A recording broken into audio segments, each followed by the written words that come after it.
perception does is very important. It creates this framework that allows us to change our behavior. It creates a framework in which we make decisions.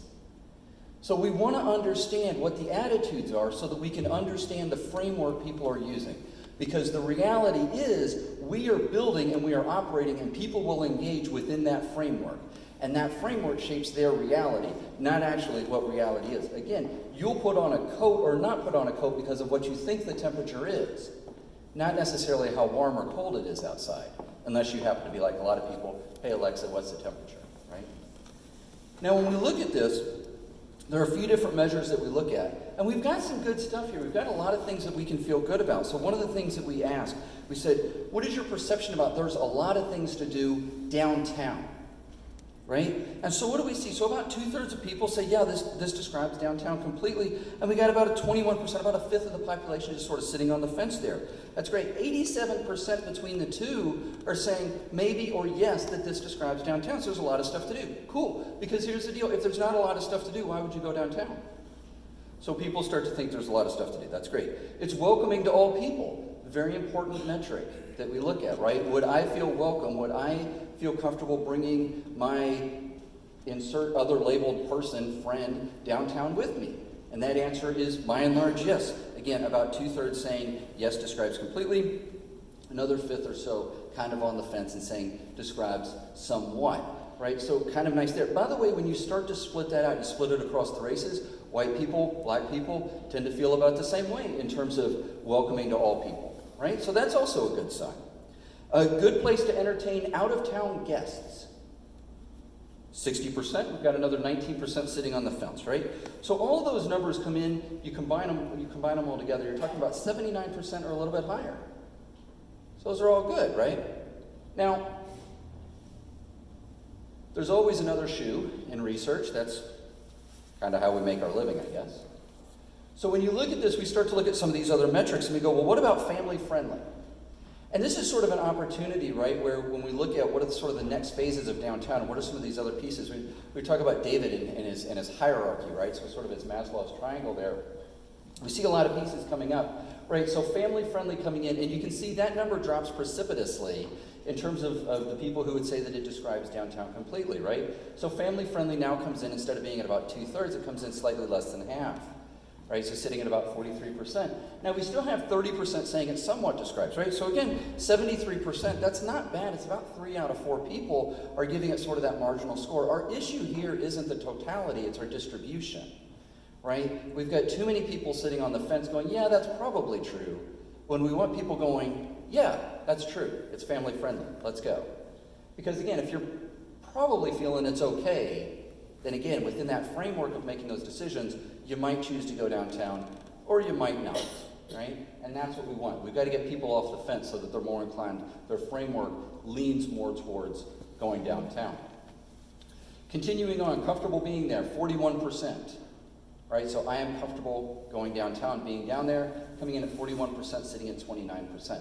Again, now you're starting to get into some of these hygiene factors are a little bit harder to move, right? So sort of at the bottom end of what David was talking about, that clean and green element, right? So sort of safety starts to come in there. So comfortable being there starts to become an issue. Comfort is an issue, safety is an issue. Now you do start to see splits. When you look at the racial divide, you definitely start to see splits there. So even though unanimously we think that downtown is welcoming, when we start to personalize it, we start to see splits.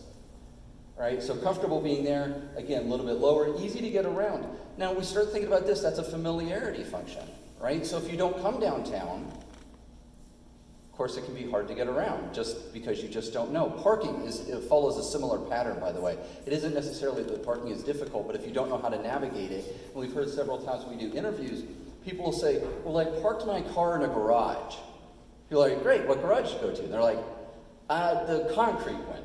You know, so they don't know, right? It's not that they're ignorant, they're just not used to navigating it. Because again, in the suburbs, your landmarks are different.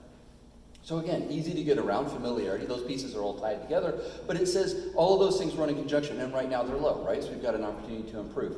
And again, that clean element, right? And this is an interesting thing, right? When we talk about perceptions and we talk about reality, because there's some statistics that were released in the op-ed about how many pounds of trash were removed and all the great work that the Downtown Partnership does, and all that stuff looks great. And here's the thing, people don't know how many pounds of trash are removed. What they know is when I walk downtown, do I see trash?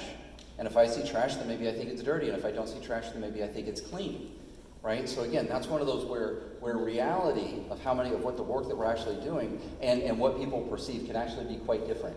Now the thing is, these as we view it are opportunities to improve, but these are not failing marks, I think, by any stretch of the imagination. I think if we were to go out and compare these to a lot of other initiatives or to a lot of other cities, we would find that these are very comparable. We would find that these are very traditional types of numbers. But we also can't sugarcoat them and say they're good numbers and that they're good enough numbers. So this is one of those areas where when we look at this slide, we say these are not failures, but we don't want to sugarcoat them when we say we still need to move the needle on this. We still need to continue to improve. But the good news is, in many respects, we are. And when we talk about the alignment and the work that we're doing, using the collective we here, it's kind of cool because just like Matt said, we're moving the needle on this. You know, and we've worked together on a number of projects, and we've worked together on this downtown research, gosh, for what, half a dozen years or so, something like that. And the thing is, the needle is moving. Employment's going up, residential is going up, people are moving downtown, people are starting to engage in downtown. We've got some really great assets. Waterfront Park is literally one of the most authentically diverse places in this entire city. And everybody goes down there and they just love the place. They feel good about it, right? So we've got some really great things going on because of this deliberate sort of intentionality of what we're working on. So if we think about some of these target areas, and I just pulled this out of the op-ed, quite frankly, when we look at things like a lot of things to do, well, we've got the Bourbon District development, all of that's going on. We look at a good place to entertain, we've got the Barrel, we've got, again, you put the bourbon in there as well. Easy to get around, so in the op-ed, talking about reimagining some of the wayfinding. That's all we're talking about. We're not talking about moving buildings, for goodness sakes. We're just talking about helping people understand how to navigate, helping people understand where do they park their car, right? It's things like that. Family friendly, right? So we've got some waterfront connectivity. And let's not forget that we've got some places that are just genuinely considered family-friendly right now. When I come back to Waterfront Park, it's one of those places that's considered genuinely family-friendly. It's not the only place, but it's one that sticks out, another place we've done research on. And then the clean, right? So the clean element. So we know that there's a lot of work that has been done, not only to remove trash at that very basic level, but also in terms of the beautification, the greening element of downtown. People take that very seriously. And again, different people key in on different things. But what we find is that the results that we have now are very real. Every way that we measure them, whether we come in and measure it in our way, Matt comes in and measures it his way, David comes in and he talks about the downtown stuff and compares this to all the national work that's being done. It's very real, but it's real because it's intentional. And we pull all these pieces together and we really start to make a difference. So, I don't know, as a lifelong resident, I think it's kind of cool. As a researcher, the data backs that up too. With that having been said, that's all I've got. I'm going to turn it over to Rebecca to bring us home and close us out. Rebecca?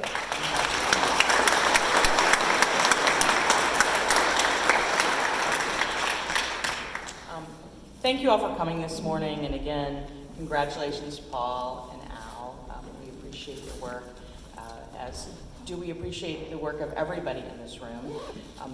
Downtown really is for all, and I think that I'm humbled that David Downey agreed to come here with the International Downtown Association, because my colleagues every day work in downtowns all over the world, and the one thing we know is how important they are.